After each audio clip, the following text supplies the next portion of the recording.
네, 안녕하세요. 저는 그 고려대학교 인공지능대학원에 있는 최성준이라고 합니다. 오늘 불러주셔서 너무 감사하고, 오늘 발표할 주제는 Towards a Natural Motion Generator라는 제목으로 로봇의 모션 생성에 관련된 연구를 말씀을 드리려고 합니다. 혹시 제 목소리가 잘 안 들리거나 하면은 알려주시고요.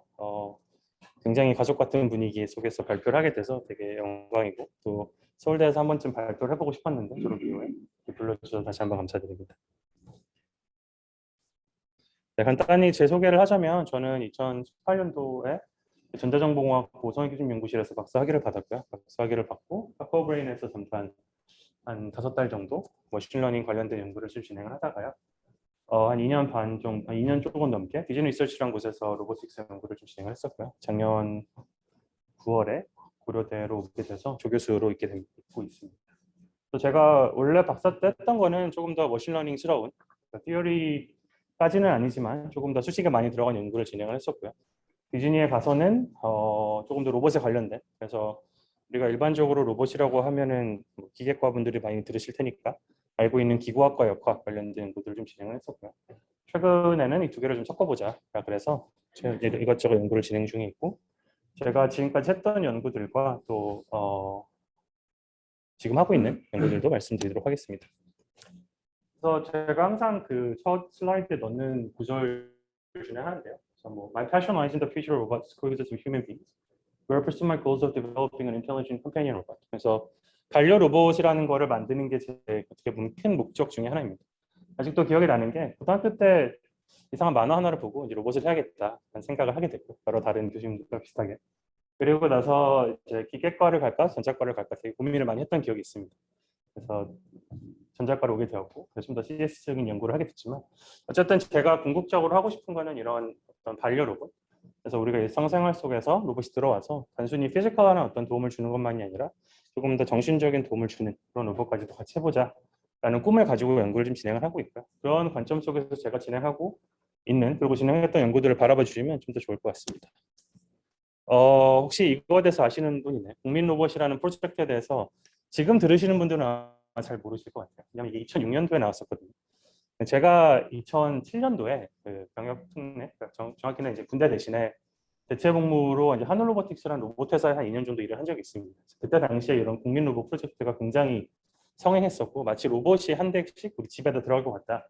그래서 2020년도에 1가구 1로봇이라는 거를 무려 2006년에 15년 전에 예측을 했고 완전히 실패를 했죠. 사실 그래서 이걸 누가 만들었을까 되게 궁금했었는데, 제가 그 KRC라고 올해 초반에 한국의 학회에서 제 발표 전에 제가 인바이트를 했는데, 제 발표 전에 발표해 준 분이 이걸 만드셨더라고요.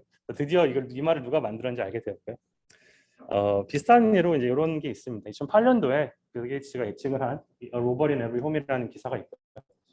한국이 더 먼저 했죠. 2006년도에 국민 로봇이라는 게 있었고, 2008년도에 빌 게이츠가 로보틱스를 하겠다. 그래서 MS 로보틱 스튜디오를 이제 만들고 굉장히 많은 로봇들을 로보틱 스튜디오에 집어넣으려고 노력을 했습니다. 이게 기억이 나는 게, 저희가 하늘로보틱스에서 만들었던 청소 로봇이랑 서비스 로봇도 MSRS에 집어넣으려고 여러 작업들을 했던 기억도 좀 있습니다. 물론 다 실패했죠. 지금 아무데도 청소 로봇이 좀 팔리긴 했지만 그 외의 로봇들은 이렇게 많이 발전했다고 볼 수가 어려울 것 같습니다.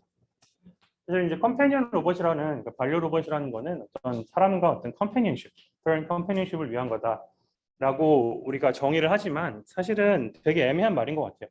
우리가 어떤 코스트를 최소화하는 매니플레이션을 한다, 혹은 충돌을 하지 않는 자율주행을 한다, 혹은 뭐 슬라임을 한다, 이런 것들은 굉장히 명확한 objective가 있지만, 이런 컴패니언 로봇은 사실은 되게 명확하지 않은 objective가 있기 때문에 이거를 이밸리에이션 하기도 어려울 뿐더러 어떤 방법을 개발을 해야지 우리가 컴패니언 로봇을 만들 수 있는지도 아직까지는 조금 거리가 있다고 생각을 하고요.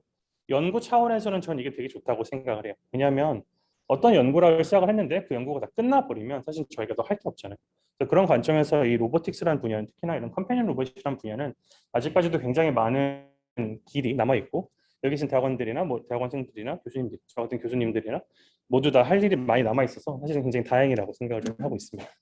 그래서 오늘 제가 말씀드릴 것들은 결국 머신러닝에서 바라보는 어떤 데이터가 있을 때 그걸 어떻게 학습을 하고 그 데이터를 통해서 어떻게 엑스큐션을 할지로 보실 수 있을 것 같은데요. 그 안에서도 제가 3가지 토픽을 조금 더 집중을 하고 있는데, 첫 번째는 이제 강의함입니다. 그래서 우리가 일반적으로 데이터셋이 깨끗하다고 가정을 하는 경우가 많죠. 하지만 실제로 우리가 얻은 데이터는 그렇지 못할 때가 많은 것 같아요. 그래서 그럴 때 어떤 식으로 강인하게 학습할 수 있을지, 또 추가적으로 로봇이라는 혹은 어떤 피지컬한 에이전트가 행동을 하는 것은 우리가 단순히 분류를 내는 것과 다르게 행동을 잘못했을 때 큰 문제가 일어날 수 있다고 생각을 합니다. 그래서 안전한이라는 걸 굉장히 중요하다고 생각을 하고, 예를 들어서 우리가 로봇의 모션을 만든다면 그 로봇의 모션이 콜리전이 나면 안 되겠죠. 로봇을 부시면 안 되니까 익스터널 콜리전 나면 안 되고, 그리고 어떤 자율주행을 한다면 다른 차를 박으면 안 되겠죠. 그럼 우리가 안전성을 보장을 해야 되고, 이 안전성을 보장하는 관점에서 불확실성을 어떻게 모델링하는지에 대해서 잠깐 말씀드리도록 하겠습니다. 네, 그리고 모션 제너레이션 얘기도 하고요. 마지막으로 이제 강화학습의 얘기를 좀 할 건데, 그리고 강화학습이라는 걸 어렵게 생각할 게 아니라 우리가 어떻게 하는지를 모르는 문제가 있을 때 어떻게 하는지를 직접 알려주는 게 아니라 무엇이 좋은지를 알려줌으로써 어떤 정책을 찾는 거라고 볼 수 있을 것 같아요. 그래서 우리가 무엇이 좋은지를 말하는 건 좋지만 그 좋은 행동을 어떻게 하는지를 알아내는 게 참 어렵잖아요. 그래서 우리가 어떤 지도를 하는 데 있어서 뭔가 그러니까 인다이렉트하게 지도를 할 수 있다는 점에서 광학습이 굉장히 좋다고 생각을 하고요. 그럼 이제 문제가 되는 게 두 가지인데, 첫 번째는 샘플 에피션시죠. 우리가 시뮬레이터가 없는 환경에서 어떻게 하면 실시간 안에, 예를 들면 뭐 내가 죽기 전에 로봇이 나에게 맞는 행동을 할 수 있을까, 이런 샘플 에피션시가 중요하게 되고, 두 번째로는 인터랙션을 어떻게 만들지 되게 중요하게 됩니다. 그래서 HRI와 샘플 에피션시 차원에서 알고리즘 설명을 좀 드리도록 하겠습니다. 그래서 이런 모든 것들이 사실은 이런 컴패니언 로봇 안에서 볼 수가 있고요. 앞에서 말씀드렸던 뭐 robust learning, sample efficient reinforcement learning, safe learning, stylized motion generation, human robot interaction, 이런 모든 관점들이 제가 봤을 때 이런 컴패니언 로봇이라는 큰 주제 안에서 다뤄질 수 있고, 저는 약간 이런 생각들을 하면서 조금씩 연구를 진행을 하고 있습니다. 그래서 처음 세미나를 하는 것만큼 약간 앰비셔스하게 내용들을 많이 넣어봤는데요. 그래서 아마도 이런 얘기들을 다 조금씩 다룰 것 같아요. 혹시나 궁금하신 점이 있다면 중간에 질문을 주셔도 좋고, 다 끝나고 나서 질문을 주셔도 되고요. 최대한 수식이나 뭐 어려운 얘기들은 안 넣고 결과 위주로 설명을 좀 드리도록 하겠습니다. 자, 먼저 처음에 말씀드리고 싶은 내용은 이제 강인함 그리고 안전한 학습입니다. 자, 결국 강인한 학습이라는 것은 무엇을 가정하고 있냐면 우리가 가지고 있는 데이터셋이 잘못됐다는 걸 좀 가정하고 있어요. 이 잘못됨이 두 가지가 잘못될 수 있는데, 첫 번째는 내가 가지고 있는 분류 데이터셋과 같이 명확한 라벨이 있는 경우에 그 라벨이 어딘가 잘못됐을 수 있겠죠. 두 번째로는 우리가 모방학습을 한다 그랬을 때 모방학습의 전문가의 어떤 퀄리티가 다를 수 있겠죠. 운전이 가장 대표적인 예인데, 운전을 하는 사람들의 어떤 숙련도가 다를 수 있고, 사실상 우리가 데이터를 많이 모으려면 다양한 숙련도를 가진 데이터를 처리할 수 있어야 되는 거죠. 그래서 이 두 가지를 굳이 구분하자면 하나는 클래시피케이션 차원이고 하나는 리그레션 차원이어서 이 각각의 방법에 대해서 어떻게 강인함을 얻을 수 있는지에 대한 얘기를 좀 하도록 하겠습니다. 그래서 사실 저희가 로보틱 세미나다 보니까 분류 얘기는 좀 빼고요. 리그레션 얘기를 하도록 하겠습니다. 그래서 제가 이제 박사 주제로 메인 주제로 잡았던 건데, 레버리지 러닝이라는 거를 제안을 했었고요. 아이디어는 사실 아주 간단합니다. 우리가 어떤 정책이라는 거, 사람이 어떤 상태에서 어떤 행동을 한다는 거를 결국 함수잖아요. 그럼 이 함수들을 얼마나 좋은지 나쁜지를 이밸류에이션 할 수 있어야 되고, 그 이밸류에이션 하는 프레임워크로서 가우시안 프로세스라는 랜덤 프로세스를 이용해서 어떤 우리의 정책 함수를 모델링을 한 거죠. 그 다음에 뭘 할 수 있냐면 정책 함수들 사이에 코릴레이션이 있다는 걸 모델링을 할 수 있고요. 이걸 이제 확률론은 아마 다들 배우셨으니까 이제 크로스 코베런스 펑션으로 두 개 이상의 랜덤 프로세스 사이 코릴레이션을 모델링을 할 수 있고, 역으로 그렇게 모델링을 한 걸 통해서 데이터셋의 각각의 데몬스트레이션이 얼마나 숙련도가 있는지를 역으로 뽑아낼 수가 있게 됩니다. 그래서 코릴레이션 역으로 에스티메이션의 방법인 레버리지 옵티미제이션을 제안했고요. 그래서 예를 들어 저희가 셀프 드라이빙, 인익스피리언스 드라이빙, 수어사이드 드라이빙과 같이 좀 나뉠 수 있는 운전 데이터셋을 저희가 임의로 키보드로 모았고, 인풋, 아웃풋, 스테이트 액션 페어가 있는 걸 GP로 모델링을 했었고요. 이렇게 모은 데이터를 갖고 레버리지 옵티미제이션 불리게 되면 셀프 드라이빙 같은 경우는 뭐 1이다, 퀄리티가 높다. 인익스피리언스 드라이브는 0.5다. 뭐 수어사이드 드라이빙은 혹은 어그레시브 드라이빙은 0보다 작다. 라는 식으로 어떤 정도 클러스터링이 되게 됩니다. 그래서 이게 펑션 레벨에서 클러스터링을 하는 거고, 이렇게 얻어진 데이터를 바탕으로 다시 폴리시를 만들게 되면 노이즈한 데이터가 그냥 섞여 있음에도 불구하고 비헤비어 클로닝을 그냥 하게 되면 방금 오른쪽이죠. 제가 봤을 때 왼쪽에서 자동차를 충돌하는 걸 볼 수 있는데, 저희가 안전하게 제한한 방법을 통하면 안전하게 운전하는 걸 알 수가 있습니다. 네, 그 다음에 이제 말씀드리고 싶은 건 이제 uncertainty aware learning입니다. 결국 컨푸시어스가 공자잖아요. 공자가 말을 했던 것 중에 이런 게 있다고 합니다. To know what you know and to do not know that is true knowledge. 우리가 무엇을 아는지도 되게 중요하지만 무엇을 모르는지를 아는 것도 사실 되게 중요하죠. 근데 문제가 뭐냐면 우리가 무엇을 모른다라고 말을 하는 게 되게 애매할 때가 많아요. 왜냐하면 무엇을 모른다라는 거는 아는 것에 대한 어떤 컴플리멘터리잖아요. 굉장히 다양한 모른다가 존재할 수 있거든요. 그래서 그 모른다를 일반적으로 머신러닝에서는 세 가지로 구분하게 됩니다. 첫 번째는 data uncertainty, so allotek uncertainty 같은 말이고요. model uncertainty, epistemic uncertainty, 그리고 조금 애매하지만 out of distribution 세 가지로 나뉠 수 있을 것 같고요. 첫 번째와 두 번째가 어떻게 나뉘게 되냐면 allotek uncertainty는 내가 만들어내는 데이터 프로세스 자체가 자체적으로 가지고 있는 uncertainty인 거예요. 예를 들어서 여러분이 동전의 앞뒷면을 예측하는 알고리즘을 만든다고 했을 때 아무리 데이터를 많이 모아도 half-겠죠. 왜냐하면 내가 데이터를 만들어내는 데이터적인 프로세스 안에 이만한 uncertainty가 있는 거니까. 예를 들어서 뭐 measurement noise가 될 수도 있고 이런 거를 잡는 게 이제 allotek uncertainty estimation이라고 볼 수 있고요. model uncertainty는 그거에 약간 반대되는 개념입니다. 데이터가 부족하기 때문에 혹은 나의 모델의 캐퍼시티가 적기 때문에 혹은 내가 뭔가 잘못해서 생기는 uncertainty가 model uncertainty고 얘가 높을 때 훨씬 더 뭔가 문제가 될 수 있을 거라고 우리가 예상할 수 있는 거죠. 물론 이 두 개가 완벽히 나뉘는 개념은 아닙니다.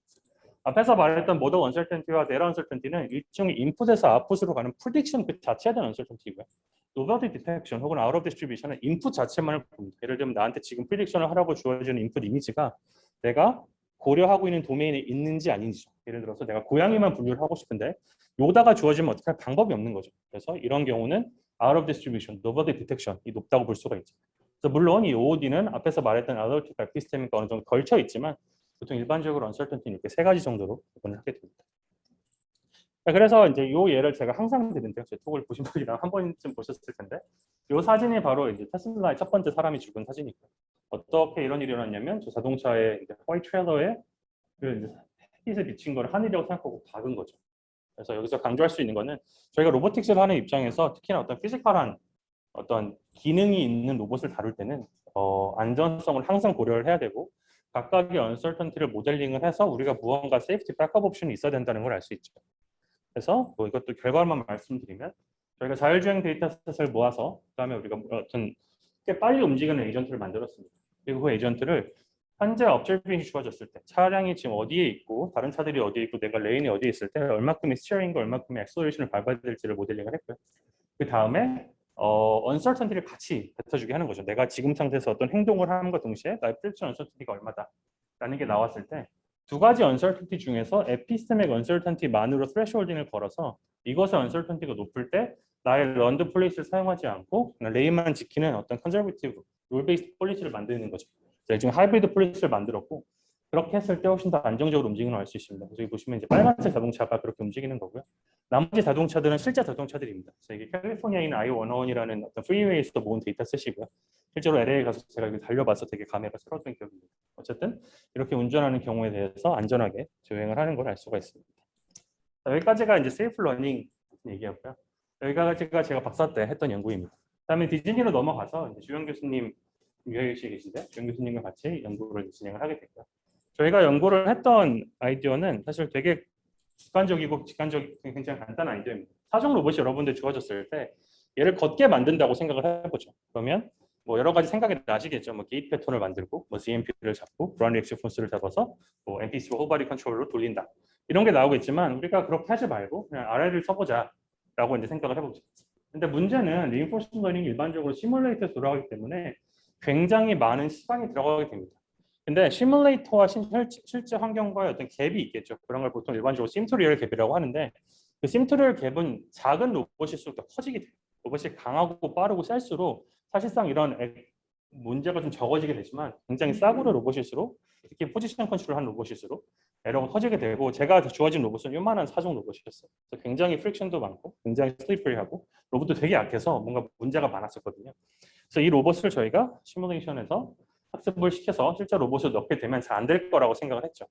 그래서 사실은 어떻게 연구가 진행이 됐냐면 제가 인턴을 3달 동안 디즈니에서 했었는데 그동안 그 스냅봇이라는 로봇을 걷게 만들었습니다. 그래서 논문을 냈더니 그래서 실제로 한 2시간 정도 제가 이제 실험을 하게 되면 로봇이 걷는 폴리시 아래 알고리즘을 만들었는데 논문을 냈더니 떨어진 거예요. 왜 떨어졌냐 봤더니 이제 비교가 없다. 다른 거랑 비교해라. 근데 제가 3달 동안 실제 하드웨어를 돌려서 R을 하기도 힘들었는데 어떻게 비교를 하냐.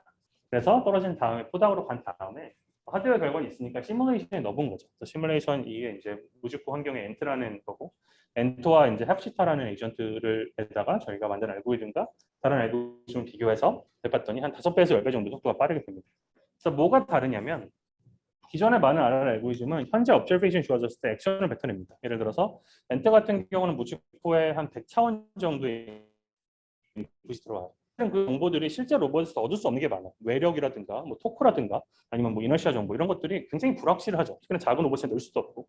그래서 저희가 그렇게 한 것보다는 저희가 실제로 로봇에 넣을 때는 궤적이라는 게 중요하니까 현재 로봇의 위치만 입력으로 들어갔을 때 내가 일정으로 정한 3초 정도의 궤적을 뽑아주는 알고리즘을 만든 거죠. 그래서 이걸 제가 트래젝토리 베이스 리인포스먼트 러닝이라고 부르게 되고요. 그러면 이제 문제가 생기는 게 나의 폴리시가 궤적을 뽑아줘야 되기 때문에 굉장히 고차원이 되는 거죠. 그럼 이제 고차원의 아웃풋을 만드는 게 어려우니까 우리가 일반적으로 제너레이티브 모델을 사용하는 베리에이션 인퍼런스를 섞어서 그 베리에이션 오토엔코더 펄스 그레디언트를 적절히 섞은 알고리즘 하나 만들게 됐고요. 그걸 통해서 그런 딥 레이던 펄스 그레디언트라는 걸 만들었습니다. 수식은 그렇게 중요하지 않고 아이디어는 폴리시 그레디언트와 베리에이션 인퍼런스 사이에 어떻게 잘 연결되는 부분이 있어서 일종의 어떤 approximate pulse gradient 알고리즘 하나 새롭게 만든 거죠. 그래서 이 알고리즘은 사실은 제가 이제 스텝4 썼지만 마지막에 이번에 이크라에 발표를 했던 매니플레이션 도메인에도 똑같은 알고리즘을 썼었는데 거기서도 꽤 잘 되는 걸 봤거든요. 그래서 이게 단순히 이런 로코모션에서만 되는 게 아니라 매니플레이션, 특히나 트래젝토리 제너레이션에서 꽤 잘 된다라고 보시면 될 것 같고요. 이런 결과가 나오게 됩니다. 그래서 제가 실제로 했던 로봇이고 스냅포션 로봇이고 천장에 카메라를 달아서 로컬리제이션을 간단히 하고 실제로 제가 실험을 했었죠.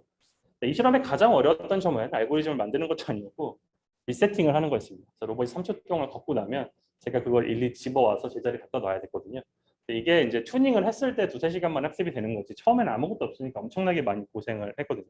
이게 지훈 교수님 방이었는데 이 방에 거의 한 달 반 정도를 갇혀가지고 계속 이렇게 로봇 실험을 하고요. 아시다시피 이제 허리가 굉장히 아프게 됩니다. 그러면 그래서 그런 어떤 경험이 있습니다.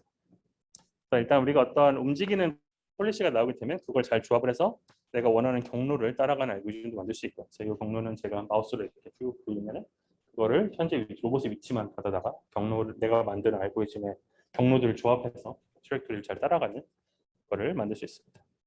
사실 이 로봇을 학습시키면서 제가 휴먼 로봇 인터랙션 혹은 이거는 컴패니언 로봇과 1도 상관이 없지만 컴패니언 로봇에 대한 약간의 희망을 봤던 것 같아요. 뭐냐면 이 로봇이 처음에 못 걷거든요. 되게 약해요. 이게 지금 XL320이라는 로봇 모터가 들어가 있는데 사실상 모터가 너무 약해서 자기 자신을 올릴 수도 없어요. 근데 이 로봇이 한 30분 정도 이렇게 낑낑대면서 걷다가 앞으로 걸어가는 걸 보면 이 로봇에 굉장히 뿌듯함을 느끼게 됩니다. 네, 제가 요즘에 애를 키우고 있는데 아직 저희 애는 뭐 걷지도 못하고 아무것도 못하지만 이게 로봇이라는 게 나랑 어떤 식으로 인터랙션을 하고 얘가 나 조금씩 발전해 나가는 모습을 보이면 이게 일종의 이모셔널 본딩이 되지 않을까라는 생각을 해요. 이건 제가 그냥 가설입니다. 이거를 뒷받침할 수 있는 게 한 가지 더 있는데 제가 청소로봇 만드는 회사에 있었는데 이제 보충력으로 있다 보니까 제가 AS도 다녔거든요. 알고리즘도 만들고. 근데 가면은 주부들이 청소로봇에 이름을 붙여요. 왜 그러냐면 청소로봇이 주부가 혼자 있잖아요. 애들도 뭐 나가고 뭐 남편도 출근하고 나면 그러면 이 집안 속에서 움직이는 건 얘랑 다 자기 이 로봇밖에 없는 거예요.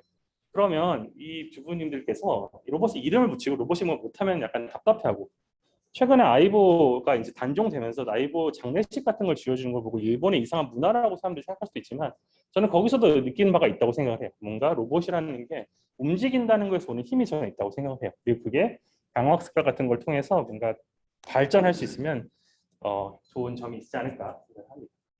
그 다음에 이 연구는 조금 다른 연구지만 어쨌든 강화학습 연구를 또 진행을 한 게 있고요. 이건 제가 앞에 건 제가 메인이었지만 이거는 이경재 지금 교수 우리는 친구랑 같이 했던 거고 서울대학교 박용렬 교수님 연구실 있는 소프트 로봇을 잘 걷는 알고리즘을 만들었고요. 이건 조금 더 이론적인 연구로 서비스 액터 크리틱이라는 연구입니다. 그래서 강화학습을 아시는 분이라면 이 엔트로피 레귤라이즈 RL이라는 걸 아실 것 같아요. 엔트로피 레귤라이즈 RL이라는 게 우리가 강화학습 오리지널 오브젝티브에다가 레귤라이저를 일단 붙인 거예요. 그래서 보통 우리가 붙이는 엔트로피가 그 샤논 깁스 엔트로피, 우리가 일반적으로 엔트로피를 붙이는데 사실 엔트로피는 여러 가지가 있거든요. 그래서 그 엔트로피의 클래스를 보통 말하는 게 서비스 엔트로피라는 게 있습니다. 이 서비스 엔트로피 각각의 클래스에 대해서도 우리가 만든 이 강학습 알고리즘이 일종의 헬멧 백업 오퍼레이터를 만들 수 있다라는 걸 보여주게 됐고요. 결론만 말씀드리면 서로 다른 종류의 엔트로피를 강학습에 적용할 수 있음으로써 샘플 이피션시를 가져오게 되었고요. 그래서 이 로봇은 이런 로봇인데요. 진동을 하는 로봇이고 저희가 이제 만든 게 TAT 스퀘어에서 왼쪽에 있는 거고요. 보통 이런 샘플 이피션시 차원에서 스테레오 발터로 알려진 게 소프트 액터피티 그리고 AEA가 이제 오토매틱 엔트로피 어저스먼트인데 얘랑 비교했을 때도 훨씬 더 잘 되고 빠른 시간 학습하는 거를 시뮬레이션과 실제 소프트 로봇에도 적용을 해서 잘 되는 걸 보인 바가 있습니다. 네, 그래서 이런 연구를 했고요. 이 연구는 혹시 궁금하시면 제가 논문들을 많이 보내드릴 수 있을 것 같아요. 자, 여기서부터가 제가 본격적으로 디즈니 리서치에서 포닥을 했던 연구입니다. 디즈니 리서치에서 왜 로봇을 하는지 이제 궁금하실 수도 있는데 디즈니랜드나 월드에 가보시면 로봇이 굉장히 많습니다. 근데 그 로봇들을 만드는 게 사실은 쉽지가 않아요. 그리고 로봇의 모션을 만드는 것 역시 쉽지가 않죠. 그래서 이런 로봇들이 이제 있게 되고요. 저는 운 좋게도 다 봤었는데 왼쪽부터 디즈니 월드에 있는 나비 그리고 오른쪽이 그 LA에 새로 생긴 그 디즈니 스타워즈 랜드에 있는 캡틴 혼도 그 로봇 안쪽에 있는 로봇이고 얘는 도쿄에 있는 로봇입니다. 그래서 모두 다 실제 로봇들이고요.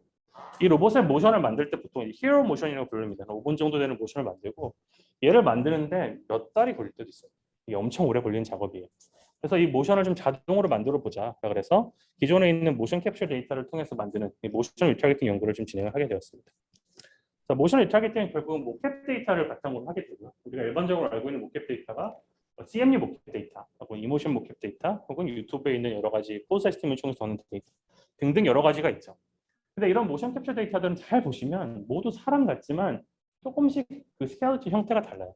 그래서 이 똑같은 알고리즘을 모두 집어넣으려 그러면 이런 다른 스켈레톤의 사람의 크기뿐만이 아니라 시네매틱 체인의 구조 역시 고려를 좀 해야 되고요. 그리고 이제 이걸 이제 로봇에 넣는다고 했을 때 왼쪽부터 이제 뭐 애들레스, 폼앤, 똘맨 뭐 미니인데 로봇마다 역시나 다 굉장히 다른 키네매틱 구조가 있고 각각의 컨스트레인트가 있고 디그리 오브 프리덤이 다르고 여러 가지 뭐 밸런싱 컨스트레인트가 있는 거죠. 그럼 이런 것들을 하나의 로봇만 데디케이트하게 풀게 되면 뭐 노하우가 있으면 가능하겠지만 여러 개의 로봇에 적당히 잘 되는 걸 만들기 위해서는 신경 쓸 것들이 좀 많이 있게 됩니다. 그래서 어떤 것들을 제가 신경을 썼었고 또 추가적으로 나아가서 사람의 모션이 주어졌을 때 실시간으로 로봇을 어떻게 넘길 수 있을지에 대한 연구도 조금 말씀드리도록 하겠습니다. 그래서 이런 모션 캡처 데이터에서 로봇의 모션을 만드는 걸 모션 리타겟팅이라고 하게 됩니다. 여기서부터 조금 더 천천히 나가도록 할게요. 그래서 결국은 이제 문제가 되는 게 여러 모션 캡처 데이터가 있고 그건 애니메이션 모션도 있었는데 이런 모션들이 생김새도 다르고 물론 그리고 뭐 크기도 다 다르죠. 그리고 비율도 다르고 그리고 이제 안쪽을 들여다보면 이런 식으로 굉장히 다양하게 생기게 됩니다. 스켈레톤의 구조도 다르고 특히나 애니메이션 캐릭터 같은 경우는 자연스러운 모션을 만들기 위해서 조인트와 조인트 사이 임의의 어떤 악실러리 조인트를 집어넣을 때도 많아요. 숄더에서 엘보 사이 조인트가 두 개 들어가 있는 걸 알 수 있고요. 그래서 이렇게 다양한 어떤 구조들을 어떻게 로봇에 넣을 수 있을까를 고민을 했었고요. 물론 로보틱스 입장에서도 다양한 로봇들이 다양한 키네매틱 체인을 가지고 있고 어떤 콜리전 모델이 있고 또 뭐 벨로시나 애플트 리밋 같은 게 있겠죠. 그래서 이 로봇 내부를 뜯어보게 되면 이런 식으로 굉장히 다양한 로봇의 형태들이 있게 됩니다. 이것뿐만이 아니라 여러분이 새로운 로봇을 만드시면 또 다른 로봇이 되겠죠. 그래서 이때부터 제가 이제 기구학과 역학을 공부를 하기 시작했고요. 왜냐하면 저는 그쪽 공부를 거의 안 하고 졸업을 했기 때문에. 이 시뮬레이터 지금 보시면 다 매트랩으로 제가 만든 거거든요. 그래서 열심히 노가다를 하면서 이 연구를 시작을 좀 하게 되었습니다. 아이디어는 사실 아주 간단합니다. 모션 리타겟팅이라는 문제는 내가 사람의 어떤 특정 조인트의 위치를 로봇의 특정 조인트의 위치와 맞추겠다는 거죠. 그거를 조인 오브 인트레스트라고 부르게 되고요. 그 특정 조인트는 여러분이 지금 머릿속에 생각나는 그런 거죠. 숄더, 엘보, 리스트, 헤드, 넥, 펠비스, 니, 앵클, 풋. 이런 것들의 포지션과 로테이션을 사람이 매뉴얼을 정해주는 거죠. 로봇은 여기가 숄더고 사람은 여기가 숄더야. 이런 식으로 정해주고 그거를 똑같이 따라갈 수 있게 만드는 게 우리의 문제입니다. 그래서 이런 거를 두고 최적화 문제로 풀게 됐었고요. 그럼 이제 이런 조인 오브 인트레스트를 정하게 되면 당연히 생각나는 문제가 사람과 로봇의 크기가 다르고 숄더와 엘보 간의 비율이 다르고 또 사람과 다르게 로봇은 일반적으로 콜리전도 되게 크고 컨스트레인트도 많죠. 그럼 이제 그 컨스트레인트를 어떻게 처리를 할까에 대한 생각을 하기 시작했고요. 맨 처음에 생각했던 방법은 아주 간단한 겁니다. 사람의 혹은 어떤 애니메이션 캐릭터의 스켈레톤 리그의 어떤 링크의 길이를 최대한 바꿔서 로봇의 그것과 비슷하게 만드는 거죠. 그래서 이걸 링크런스 마디피케이션이라고 부르고 결국 어떤 파라미터들이 존재하기 때 얼마큼 바꿀지 이것들이 일종의 옵티미즘 베리어블이 되게 되고요.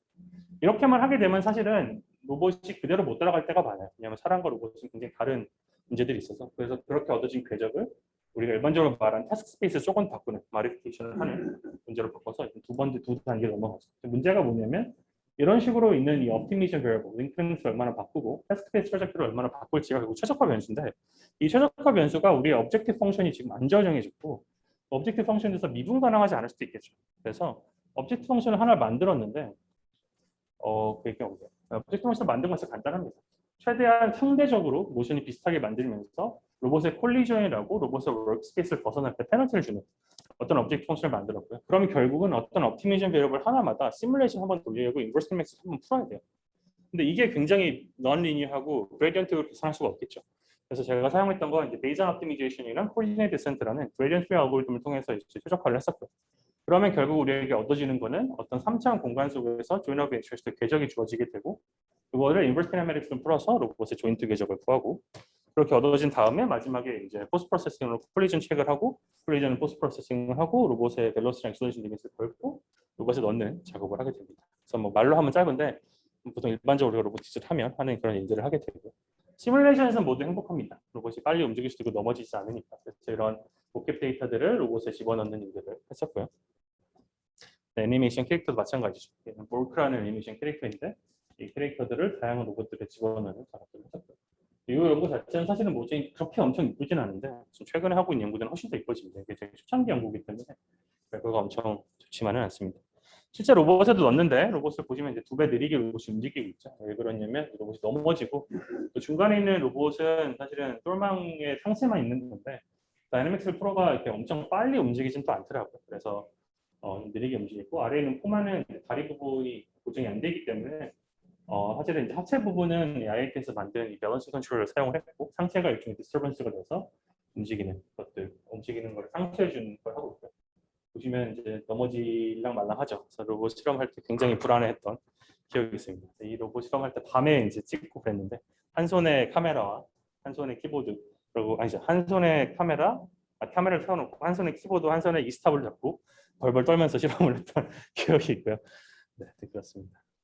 자, 그래서 그 다음에 이제 이게 2019년도에 아이로스라는 데서 발표를 했던 연구고요. 그 뒤로 이제 연구를 했던 거 뭐냐면 이제는 이제 기구학이나 최적화 같은 걸 써서 로봇의 모션, 정확히는 사람의 포즈에 대한 그거에 대응된 로봇의 포즈가 나오니까 러닝 베이스 모션을 타겟팅을 해보자. 이거의 목적은 뭐였냐면 앞에서 말했던 최적화 기반의 방법론은 잘 되긴 해요. 어느 정도. 근데 오래 걸려요. 왜냐면 인버스 키네마틱스도 오래 걸리고 여러 최적화도 오래 걸리고 여러 가지 포스트 프레싱도 오래 걸리고 그러면 사람의 모션이 바로 앞에 있을 때 예를 들면 트랙터 같은 걸 찍어서 여기는 로봇이 바로 움직이면 훨씬 좋잖아요. 그런 걸 어떻게 해볼까라는 생각을 갖게 됐고요. 저희가 만든 아이디어는 사실 아이디어는 아주 간단합니다. 사람의 각각의 포즈들을 살고 있는 공간과 로봇의 포즈들 혹은 로봇의 스켈레톤이 살고 있는 공간 사이에 shared latent space라는 걸 만드는 거죠. 사람의 스켈레톤 공간은 뭐 파라미터라이즈하기 나름이겠지만 예를 들어서 뭐 조인트에서 조인트에 관한 유닛 벡터들의 어떤 컨캐티네이션일 수도 있고 로봇의 스페이스는 아주 명확하죠. 로봇 스페이스는 그냥 그 로봇의 레볼루트 조인트 개수인 거죠. 그럼 각각의 차원이 다른 어떤 공간들 사이에 같은 차원의 shared latent space를 만들고 각각의 차원으로 왔다 갔다 할 수 있는 도메인 스페시픽 인코더와 shared latent space 가는 latent space를 도메인 스페시픽 디코더로 가는 어떤 펑션을 잘 찾으면 사람의 포즈에서 로봇의 포즈로 바로 넘어가는 매핑이 나오는 거죠. 그것뿐만이 아니라 어떤 임의의 로봇의 포즈에서 다른 로봇의 포즈로 넘어가는 매핑도 나올 수 있는 거죠. 그래서 아이디어는 이렇게 되고요. 이런 거에 이제 했던 이유 중에 하나는 우리가 일반적으로 로봇의 모션을 만들게 되면 그 로봇의 모션이 벌어질 때가 많아요. 왜냐하면 재사용이 어렵거든요. 근데 이런 식으로 쉐어 밸런스를 잘 컨스트럭트 해놓으면 사람에서 로봇뿐만이 아니라 기존에 만든 로봇에서 로봇의 모션으로도 잘 갈 수 있는 거죠. 그래서 이런 식으로 사람의 포즈와 그것에 대응되는 로봇의 포즈를 우리가 찾고요. 이런 식의 페어드 데이터를 만드는 거는 제가 전에 연구했던 옵티미즘 모션 타겟팅을 통해서 만들게 되고 그다음에 쉐어 레이런스 스페이스를 만드는 거죠. 여기서부터는 이제 뭐 베리에이션 인코더를 대부분 아실 테니까 VA 구조라고 생각을 하시면 되고요. 레이턴 컨센서스 로스는 모캡 스페이스와 로봇 A, 로봇 B 혹은 더 많은 로봇들의 공간에 대응되는 점들이 레이턴 스페이스에서 각각 같은 점으로 혹은 비슷한 공간으로 매핑되길 원하는 거죠. 그래서 모캡과 로봇 A, 로봇 B의 도메인 스페시픽 인코더가 이런 레이턴 컨센서스를 통해서 같은 점으로 가기를 만들고 그 다음에 이제 리컨스트럭션가 들어가게 되죠. 그래서 이걸 다시 디코딩을 했을 때 리컨스트럭션이 잘 되고요. 이 리컨스트럭션 로스를 주는 이유는 이 매핑 자체가 일종의 바이젝티브가 되기 원하는 거죠. 우리가 하나로 콜랩싱을 해버리면 우리가 디코딩을 했을 때 다른 모션이 안 되잖아요. 그래서 일반적으로 이런 식으로 리컨스를 집어넣게 되면 레이던 스페이스와 우리 오리지널 스페이스 사이에 어떤 원투원 원투 매핑, 바이젝트 매핑이 되기를 기대를 한 거죠. 물론 그걸 보장할 수는 없지만. 그러고 나서 이제 레이든 프라이러스를 넣는 거죠. 이의 목적은 뭐냐면 이 shared latent space가 어떤 내가 원하는 프라 디스트리뷰션 샘플링된 점들과 비슷하게 원하는 거예요. 이 공간이 너무 찌그러져 있으면 내가 이 점들이 원하는 대로 안 움직일 수 있겠죠. 그래서 이 공간이 예를 들면 내가 어떤 일종의 하이퍼 스피드 혹은 하이퍼 큐브 아니면 바우션 디스트리뷰션 이런 식의 레이든 프라이러스를 집어넣고 딱 베리에이션 오토 인코더 구조이고요. 저희가 이제 베리에이션 오토 인코더를 해봤는데 이제 VA의 단점 중에 하나가 이 디코딩 레졸루션이 좀 떨어져요. 그래서 그게 왜 떨어지냐면 저 스토캐스틱 인코더 때문에 그러거든요. 어떤 인풋이 정해졌을 때 레이던 스페이스의 분포를 모델링하기 때문에 거기서 샘플링 점이 디코딩으로 가는 과정에서 이 디코딩 펑션이 레졸루션이 좀 떨어지는 경향이 있어서 저희가 사용했던 거는 이 서치타임 오버 인코더 혹은 어드버스 오버 인코더라고 해서 디터미니스틱 인코더를 사용을 했었고요. 뭐 이런 건 이제 임플리멘테이션 디테일입니다. 그래서 쉐어 레이던 스페이스에서 한 점이 로봇의 같은 점, 비슷한 포즈로 가는 걸 일단 보여주는 거고요. 실제로 훨씬 더 고차원의 레이던 스페이스를 만들었지만 일단 비주얼라이즈 목적으로 2차원 공간을 만들게 됐습니다. 그래서 이 결과가 이렇게 나오게 됩니다. 물론 근데 이것도 잘 보시면 리얼타임은 아닙니다. 또 사람의 포즈에서 로봇의 포즈 넘어가긴 하는데 한 가지 문제가 있어요. 뭐가 문제냐면 피지빌리티를 개런티를 할 수가 없는 거예요. 이게 이제 머신러닝의 되게 고질적인 문제 중에 하나예요. 우리가 어떤 펑션 어프록시메이터로 인풋에서 아웃풋에 관한 매핑을 찾게 되면 인풋에서 아웃풋이 어떤 명확한 피지블 셋이 있으면 나의 이 매핑된 결과가 피지블 셋에 항상 떨어질 거라는 보장을 할 수가 없어요. 제가 아는 한은 그래요. 네. 제가 아는 한 뉴럴 네트워크 모델링을 하면 예를 들면 뭐 탄젠트 H처럼 그냥 0에서 마이너스에서 1처럼 하는 건 가능하겠지만 되게 컴플렉스한 피지블 셋을 떨구는 게 굉장히 어려운 문제가 되거든요. 자, 그래서 최근에 했던 연구, 작년 RSS 논문에서 그걸 좀 더 발전을 시켰는데 사실 보시면 이제 천천히 움직이긴 하지만 실시간이죠. 그래서 일부러 저 사람과 로봇을 같이 써서 제가 목표 지표도 있고 제가 매시라고 최근에 교수로 갔는데 그 친구랑 같이 실험했고요. 아이디어는 사실 되게 간단해요. 저희가 로보틱스에서 non-prime matching 메소드라는 게 존재합니다. 예를 들면 뭐 아실 수도 있는데 뭐 스테판 셜이나 이런 분들이 했던 것 중에 하나가 우리가 데이터들이 있으면 그 데이터들 프리딕션 할 때 일종의 룩업 테이블 같은 걸 만드는 거죠. 그다음에 내가 어떤 인풋이 주어지면 그 룩업 테이블에서 가장 가까운 점을 찾은 다음에 뭐 K개에 가까운 걸 쳐서 웨이리를 썸을 한다든가 제일 가까운 걸 고르는 리얼스 네이버를 하게 되면 장점이 뭐냐면 이 룩업 테이블에 있는 각각의 점들은 항상 피지빌리티를 보장할 수 있는 거죠. 그래서 펑션 어프록시메이터를 쓰는 것 때문에 룩업 테이블을 쓰게 되는데 룩업 테이블의 진짜 큰 단점은 뭐냐면 페어드 데이터를 만들어야 되는 거죠. 그래서 어떤 뭐 예를 들면은 지금 같은 경우는 사람의 포즈에 대해서 그것에 대응되는 안전한 로봇의 포즈 페어 데이터를 만들어야 되는데 이게 또 어렵잖아요. 페어 데이터를 만드는 것 자체가 최적화를 돌려야 되니까. 그래서 저희가 만든 건 뭐냐면 이 non-promising 메소드와 이 shared latent space를 잘 섞게 되면 어떤 효과가 나오게 되냐면 룩업 테이블 비스무리한 걸 할 수 있는데 로봇의 feasible set을 그것에 대응되는 사람의 포즈를 모르는 상태에서 찾을 수 있게 됩니다. 그래서 로봇의 피지블한 포즈는 결국 콜리전이 나지 않고 조인트 리밋을 만족하는 어떤 점들이거든요. 그 점들을 찾는 거는 되게 가능한데 그것에 대응되는 사람의 포즈를 찾는 게 어렵기 때문에 그 찾는 작업을 위한 소수의 글루 데이터만 있고 굉장히 다양한 피지블 데이터가 있을 때 앞에서 말했던 non-parametric 메소드와 그 레이더 스페이스 섞게 되는 이런 식으로 로봇의 어떤 움직임이 가능하게 됩니다. 그래서 여기까지가 제가 디즈니에서 이 로봇 관련돼서 진행을 했던 일이고요. 그다음 최근에 이제 하고 있는 연구는 작년 이크라 올해군요. 올해 이크라의 발표를 했었어야 됐는데 사실 발표를 했죠. 동영상을 보여서. 사실 학회가 버추얼이다 보니까 사실 큰 의미는 없었던 것 같고요. 아이디어는 아주 간단합니다. 로봇의 포즈를 애니메이션이 아니라 모캡이 아니라 유튜브 영상에서 뽑는 거죠. 유튜브 영상에서 뽑게 되면 포즈 에스티메이션을 해서 예를 들면 뭐 프랭크 모캡이나 뭐 오픈 포즈나 이런 걸 통해서 스켈레톤을 뽑게 되는데 그러면 또 문제가 뭐냐면 그것이 노이즈하고 그렇게 얻은 스켈레톤이 사실은 하나의 로봇 포즈로 가는 게 아니라 여러 개의 사람의 스켈레톤이 하나의 로봇 포즈로 가죠. 왜냐하면 사람의 보통 레인지 오브 모션이 로봇보다 크니까. 그럼 이게 더 이상 원투원 매핑이 아니거든요.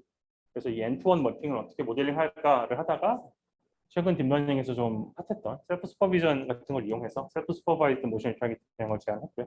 아이디어는 사실 앞에 거랑 거의 같게 됩니다. 자, 그래서 거기까지가 이제 모션 제너레이션 관련된, 로봇 모션 제너레이션 관련된 얘기고요. 요 연구, 작년 아이로스에서 발표된 이 연구가 가장 디즈니에서 했던 마지막 일이라고 볼 수 있습니다. 그래서 요게 휴먼 로봇 인터랙션이고요. 이 영상을 보신 적이 있을지 모르겠는데, 이 로봇을 이제 어떻게 잘 움직일까 한 거죠. 저희가 만든 알고리즘 하는 목적인데.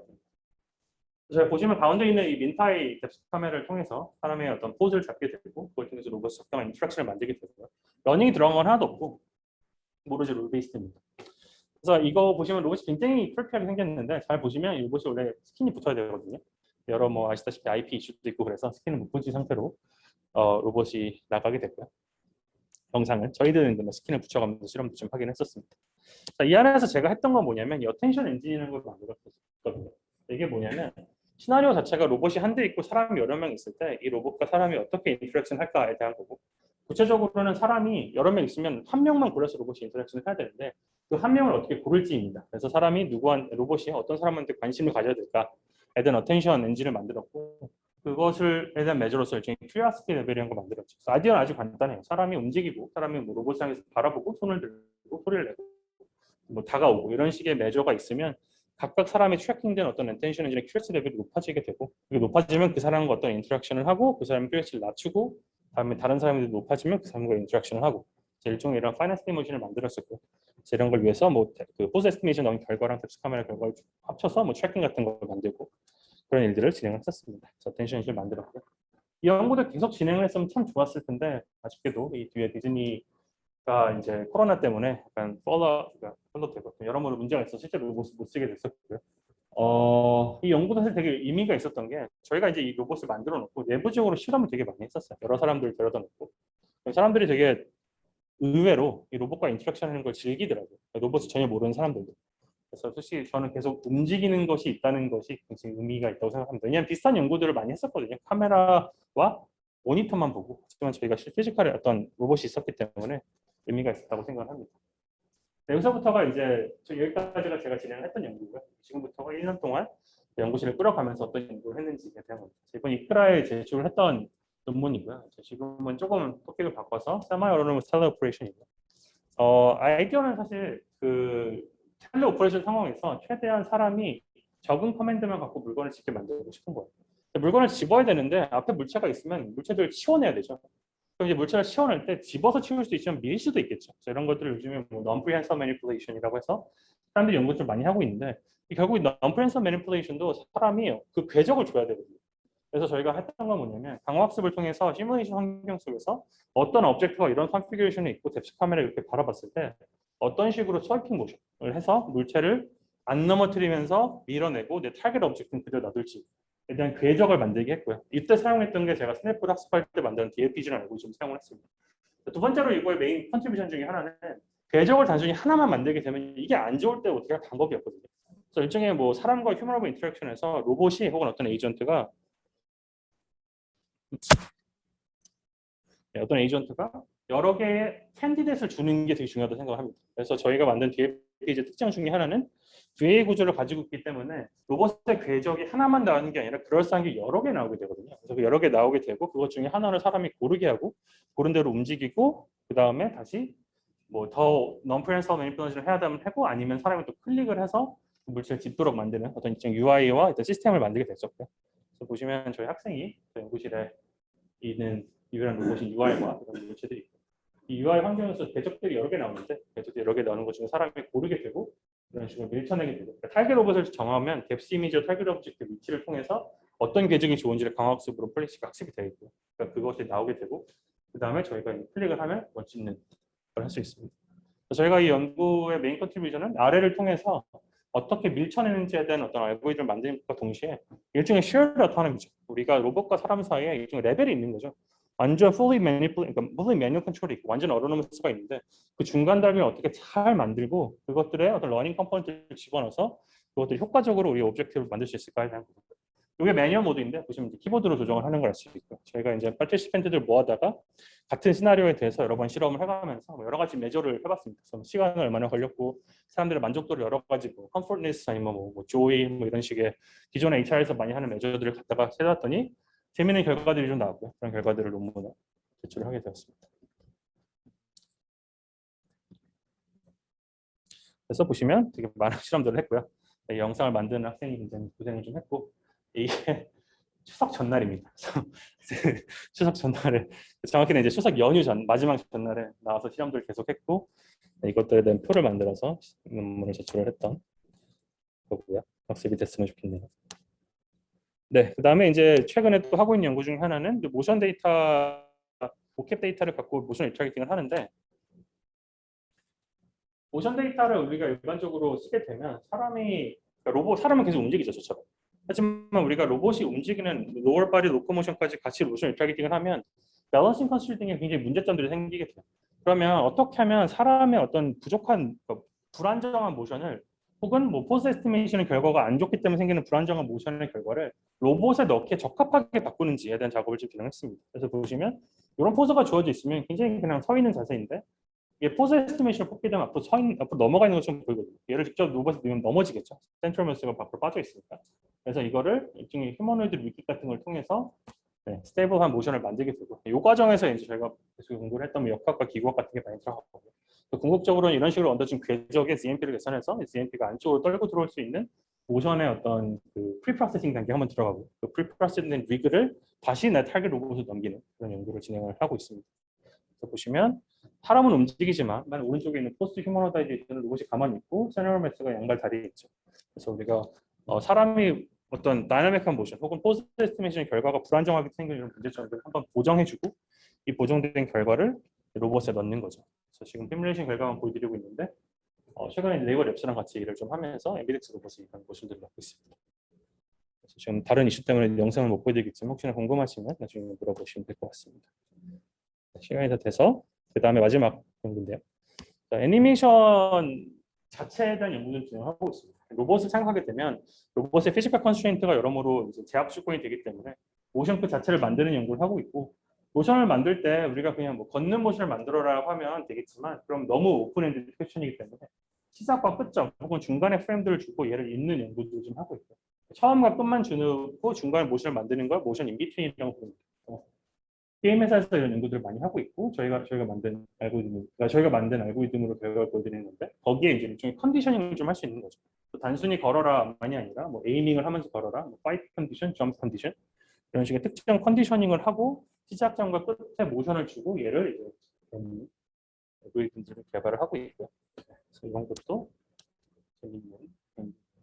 그래서 궁극적으로는 이런 식의 시뮬레이션 환경 속에서 얻어지는 이런 알고리즘과 저희가 뒷단에서 있는 어떤 의미의 모션이 있을 때 로버스트하게 로봇에 넣을 수 있는 알고리즘을 섞게 되면 자동으로 로봇의 모션도 좀 만들 수 있는 거죠. 앞에서 봤던 모션 리타겟팅은 모캡 데이터가 필요하다는 단점이 있었는데 이런 식으로 모캡 데이터 자체를 우리가 만들어낼 수 있고 그걸 통해서 어떤 로봇의 모션을 만들 수 있으면 조금 더 예를 들면 언어 커맨드를 통해서 어떤 로봇의 모션을 준다든가 어떤 로봇의 모션이 있을 때 그것의 뭐 감정 상태를 바꾸게 하는 스타일라이즈 모션 같은 걸 만들 수 있을 것 같습니다. 여러 가지 실험들을 좀 진행 중에 있고 이것도 결과가 어느 정도 나와서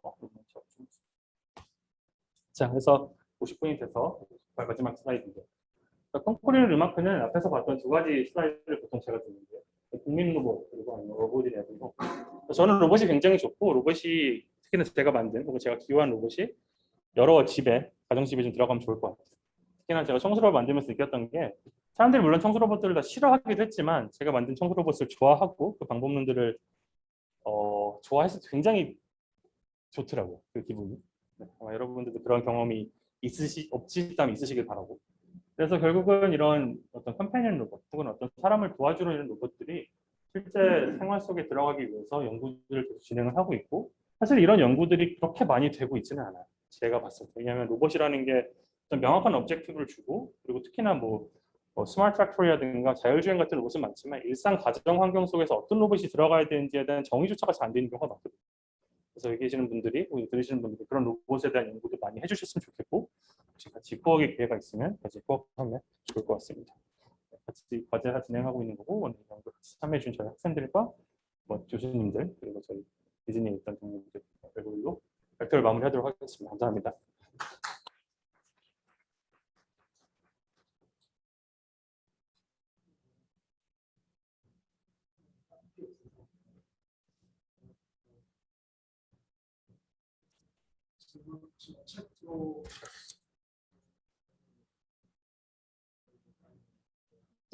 네네. 네네. 제가 이거 온 거 보고 대답을 하도록 하겠습니다. 질문인 분들은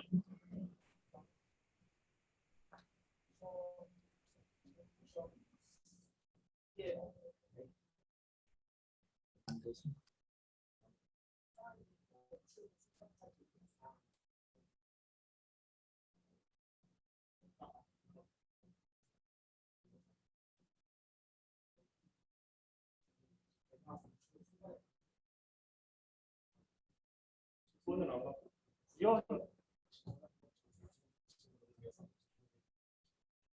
네네. 그래서 아까 말씀하신 렉이 생기는 거는 아마 구현 이슈인 것 같고요.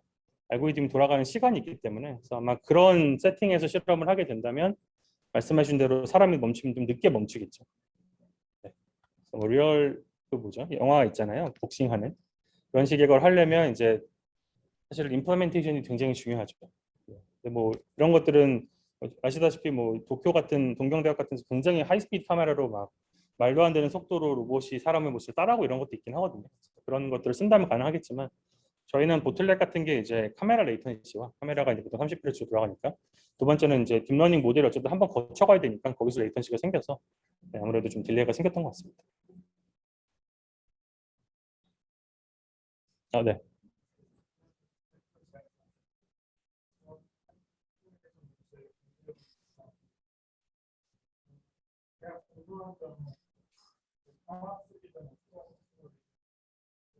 저희가 원하는 태스크를 로봇에게 전달했을 때 표현을 해야 되는데 거기에 이론을 정의하는 방법, 엑스퍼트 데몬스트레이션을 줄수 있는 두개 간의 장단점이나 좀더 네. 그래서 일반적으로 네, 질문은 네, 모방 학습을 어떻게 할까 이거죠. 사람의 데몬스트레이션을 통해서 그거의 플래시를 모방하는 거고요. 제가 공부할 때는 보통 이 이미테이션 러닝이 두 가지로 나뉘었어요. 하나가 behavior cloning이고 하나가 inverse reinforcement learning이었죠. 그래서 behavior cloning은 state action 페어에서 단순히 폴리시를 찾는 어떤 functional proximity를 찾는 거고 behavior cloning은 state action 페어가 있을 때 그거의 underlying reward functional estimation 한 다음에 RL을 통해서 푸는 거였었죠. 그리고 최근에 이제 learning from observation이라는 새로운 분야가 만들어졌는데 그건 사실 별게 아니라 스테이트만 보는 거예요. 그래서 스테이트 시퀀스만 주어져 있고 그때 그 스테이트 시퀀스로 리워드를 모델링 하는 거죠. 예를 들어서 딥미믹 같은 게 전 대표적인 예라고 보는데 사람이 이렇게 움직이고 있는 모션이 있고 걔를 특정히 스케일 다운해서 휴머노이드가 이렇게 움직이라 그랬을 때 휴머노이드 로봇이 어떻게든 그거랑 비슷하게 움직였을 때 리워드가 높고 아니면 낮게 나오는 토크 컨트롤을 만드는 거죠. 그래서 뭐 그런 게 러닝 프롬 어저베이션이고요. 제가 봤을 때는 각각의 장단점이 있는데 강화학습은 조금 다른 것 같아요. 강화학습은 엑스퍼트 데이터를 바로 쓰기는 어렵잖아요. 그래서 제가 스냅봇 샀을 때도 굉장히 큰 문제점 중에 하나가 리워드 디자인이었어요. 네, 리워드 디자인에 따라서 리워드 쉐이핑이라고도 하죠. 리워드가 스파스하면 언젠간 학습이 되겠지만 오래 걸리겠죠. 그래서 그런 걸 어떻게 만들지가 어려웠었고 그쪽 얘기를 좀 하자면 그때는 사실 커리큘럼 러닝을 좀 했었어요. 쉬운 태스크를 먼저 주고 어려운 리워드를 나중에 주는 식으로 했었고요. 제가 봤을 때 그 러닝 프롬 observation이라고 불렸던 게 되게 재밌는 것 같아요. 그러니까 스테이트와 액션이 다 줄 필요도 없고 스테이트만 주는 거예요. 자율주행을 생각하면 자동차가 이 상태에서 어떤 스티어링과 액션을 주는 그러니까 스티어링과 엑셀레이션을 주는 게 아니라 이 궤적만 주는 거죠. 그럼 이거의 장점은 뭐냐면 자동차마다 엑셀을 밟았을 때 움직이는 속도가 다를 수 있잖아요. 그럼 그런 어떤 도메인 다른 것들이 시뮬레이터가 있다면 처리가 좀 되는 것 같거든요. 그래서 만약에 시뮬레이션을 쓸 수 있는 환경이라면 러닝 프롬 observation이 좋은 것 같고 시뮬레이션을 못 쓰면 사실은 쓸 수 있는 게 비헤이비어 코딩밖에 없죠. 네. 안녕하세요, 최성준 교수님. 발표 잘 들었습니다. 들리세요? 네. 소리를 제가 안 들리시나요? 켜야겠네요. 제가 켜볼까요? 들리세요? 네, 들립니다. 아, 예, 안녕하세요. 발표 잘 들었습니다. 저 컴퓨터공학부 이재입니다. 안녕하세요. 발표 잘 들었고요. 이렇게 로봇도 다루고 시뮬레이션도 같이 하는 사람들에게 있어서 항상 고민이 되는 것 중 하나가 러닝이라는 과정을 시뮬레이션에서 다 하고 난 다음에 심2리얼 문제를 해결해서 로봇으로 갈 수도 있고 로봇에서 다이렉틀리 러닝을 할 수도 있는데 장기적으로 볼 때 로봇에서 다이렉틀리 러닝을 하는 것이 과연 답이 될 수 있을지 어떻게 생각하시나요? 어려운 문제를 로봇에서 직접 러닝하는 게 가능할까요? 질문에 대답을 저도 못할 것 같고요. 저희가 지금 하려고 하는 방향 중에 하나는 시뮬레이션에서 어떤 식으로든 이 에이전트가 할 수 있는 액션 디스트리뷰션을 좀 학습을 하려고 하고 있습니다. 예를 들어서 로코모션이라고 치면 대충 로봇들이 이런 식으로 움직였을 때 걷는다는 거는 알 수 있겠죠. 도메인 랜더미징을 통해서. 하지만 그 플레이스를 직접 넣을 수는 없을 거고 완전히 로봇 생자로 놓게 되면 로봇이 망가지겠죠. 시간이 돼. 그러면 로봇이 시뮬레이션에 이 정도 에러가 있다고 했을 때 로봇이 이 정도의 궤적은 혹은 이 정도의 컨트롤은 나올 수 있다는 어떤 프라 디스트리뷰션을 학습을 하고 그 프라 디스트리뷰션을 통해서 리얼월드에서 한번 다시 러닝을 하면 좋지 않을까라는 생각을 좀 하고 있습니다. 그래서 대답이 됐는지 모르겠지만 어딘가에 섞여야 될 것 같고요. 네, 그래서 그 섞는 그 트랜스퍼하는 대상이 뭐냐면 로봇이 대충 이렇게 하면 어느 정도 잘 되더라라는 그 막연한 정보가 어떤 식으로든 프라이널리지로 녹여 들어가서 실제 로봇으로 넘어가고 거기서 다시 한번 이제 시뮬레이션이 아닌 리얼월드에서 러닝이 돼야 되지 않을까라고 생각을 하는데 이게 맞는 방향인지는 저도 장기적으로 지켜봐야 될 것 같습니다. 네, 고맙습니다. 네, 감사합니다. 네네. Motion generation, retargeting, visible ML, violate. 네, violate는 컨스트레인트는 엄청 많죠. 대표적으로 가장 어려운 점은 셀프 콜리전인 것 같아요. 네, 로봇이 어떤 external object를 고려하지 않으니까 external 콜리전 신경 쓰지 않고 말씀하신 대로 이제 조인 리밋 바이올레이션이나 조인 벨러시티 리밋이나 뭐 엑셀레이션 리밋 같은 경우는 후 처리가 가능한데 애초에 모션 자체가 이런 모션이 생겨버려요. 콜리전이 나는 모션이 생기면 이거를 처리하는 게 굉장히 어렵더라고요. 그래서 이게 약간 나는 거는 저희도 이제 캡슐 같은 거 써서 이제 리퍼시브 포스 만들어서 이렇게 밀어내는데 얘가 아예 페네트레이션 돼버리면 이때부터는 이제 이게 맞는 걸까 이게 맞는 걸까 답이 없는 문제가 되거든요. 그래서 아직까지도 저희는 이 문제는 명확히 답이 있다라고 말씀드리기는 어려울 것 같고요. 어떤 문제가 제일 크냐면 셀프 콜리전이 제일 어려웠던 것 같습니다. 로봇에서. 네, 감사합니다. 안녕하세요. 저 질문 하나 해도 괜찮을까요? 네, 물론이죠. shared latent 잠깐만요. 제가 제 목소리가 들리니까 잠깐 당황스러워서요. 네, 그 shared latent space 그 베이스 그를 이용해서 리타겟팅하는 부분에 대해서 좀 질문이 있는데요. 네. 그 데모 보면은 그 지금은 약간은 그 레이턴 스페이스를 하고 특히 셀프 콜리전에 대해서 좀 체킹을 많이 하다 보니까 조금 모션이 보수적인 측면을 좀 볼 수가 있었는데요. 특히 뭐 빅쉐이크 같은 경우에는 사람의 팔은 계속 이렇게 움직이고 있는데 로봇 같은 경우에는 머리랑 콜리전이 되기가 직전이라서 멈춰 있는 모션을 볼 수 있었는데 지금은 뭐 다른 그런 요소들 때문에 그냥 포스트 포즈라고 생각이 되어서 좀 멈춰 있다고 생각을 하는데 모션의 측면에서는 사실 사람이 움직이면은 로봇도 좀 움직이면은 좀 좋겠다라는 생각도 가질 수가 있어서요. 혹시 그런 방향에 대해서 아이디어가 있으시면은 좀 듣고 싶어서 질문 드리겠습니다. 네, 아주 좋은 질문이시고요. 말씀하신 대로 그러니까 로봇 같은 경우는 이제 숄더가 많이 안 올라가는 애들이 많거든요. 사람이 이렇게 올라가면 사람이 풀 스트레치를 할 때 멈춰버리면 이상하잖아요. 그럼 결국은 얘를 이렇게 천천히 올라가게 만들어야 되거든요.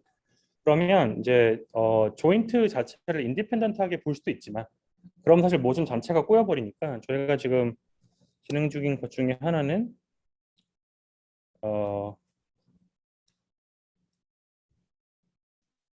빼버렸나? 너무 진행 중인 거라 뺐던 것 같은데. 네, 모션 프로젝션이라고 그래서 모션의 크기를 줄일 수 있는 방법을 저희가 좀 룰 베이스로 만들었어요.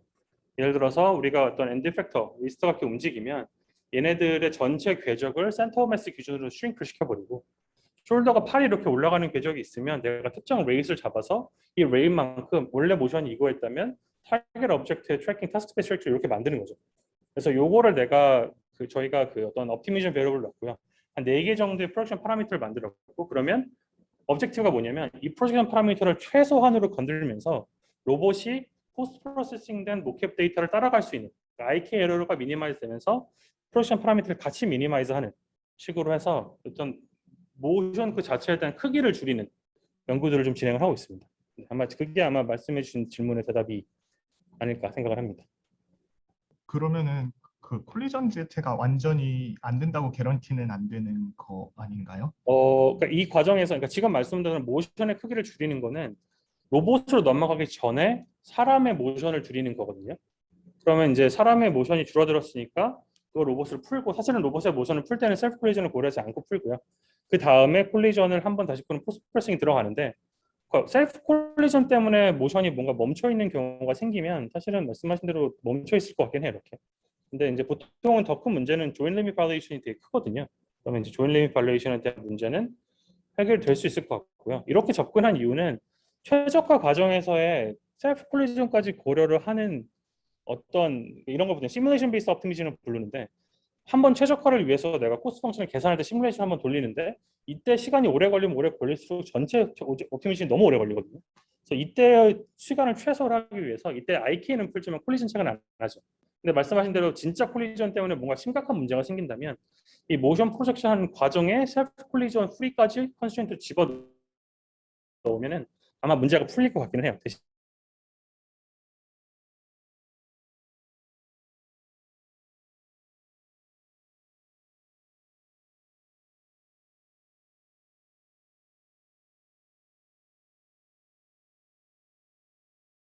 감사합니다. 감사합니다.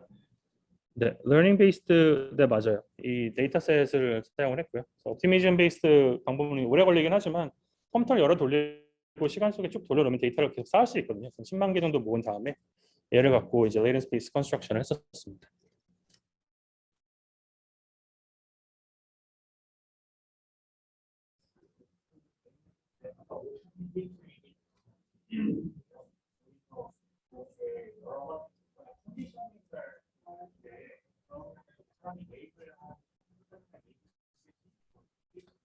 네, 맞아요. 랩셋이 있습니다. 네, 랩셋.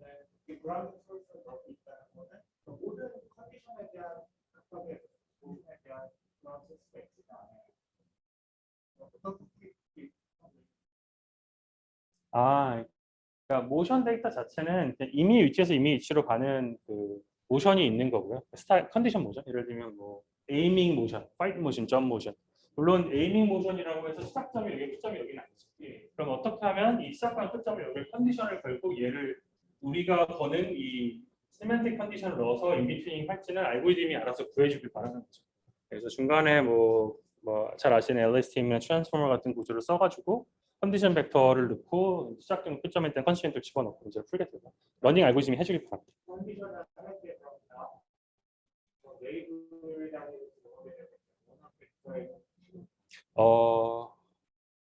그렇죠. 네, 그렇게 보시면 될 것 같습니다. 그럴 수 있어요. 그래서 저희가 또 해봤던 것 중에 하나는 이제 파이트가 100인데 예를 들면 막 300을 넣으면 어떻게 될까? 그러니까 익스트라폴레이션을 해보면 조금 더 강조되는 효과가 생길 때도 있고 그래요. 그래서 말씀하신 대로 그걸 웨이트도 좀 할 수 있을 것 같고, 네, 그렇습니다. 네.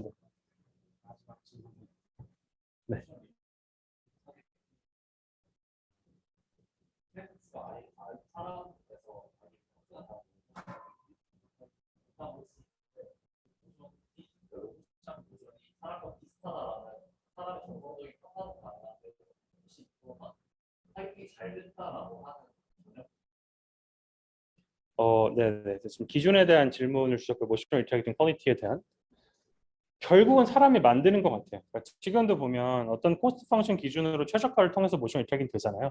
그러니까 저희가 만든 그 코스트 펑션은 계속 줄겠죠.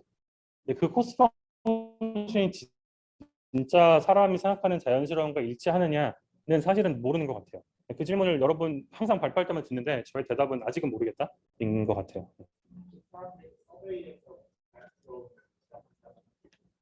그러니까 그런 걸 당연히 하는데 결국은 그것도 이제 서베이의 제약인 거잖아요. 이게 진짜 맞냐는 또 다른 얘기니까요. 네, 그렇습니다. 네, 그럴 것 같습니다.